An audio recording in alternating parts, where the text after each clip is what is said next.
নমস্কার বন্ধুরা, আমি আজ আমার ছেলের 7 মাসের ব্রেকফাস্টের কি খায় সেই একটা রেসিপি শেয়ার করতে চাই তোমাদের সাথে। তো তোমরা দেখো, ভালো লাগলে তোমরাও ট্রাই করতে পারো। আমি আজকে তোমাদের সাথে ওটস স্মুদি শেয়ার করছি।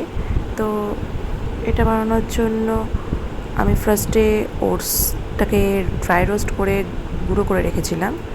আমি একটা মিক্সিং বোলে কলা স্লাইস করে নিলাম, সেখানে ফর্মুলা মিল্ক দিয়ে দিলাম। এবার তোমরা যেরকম ফর্মুলা মিল্ক ইউজ করো সেটাই তোমরা ইউজ করতে পারো, কোনো ব্যাপার না।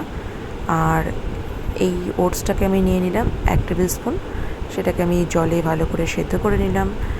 আর এদিকে কলাটাকে ব্লেন্ড করে নিলাম। আমার ছেলের খাবার তৈরির মিক্সিং বোলটা কিন্তু পুরোপুরি আলাদা, সেখানে কোনো মশলাপাতি কিছু পেস্ট করা হয় না, এটা আমার আলাদাভাবে ওর জন্যই কেনা।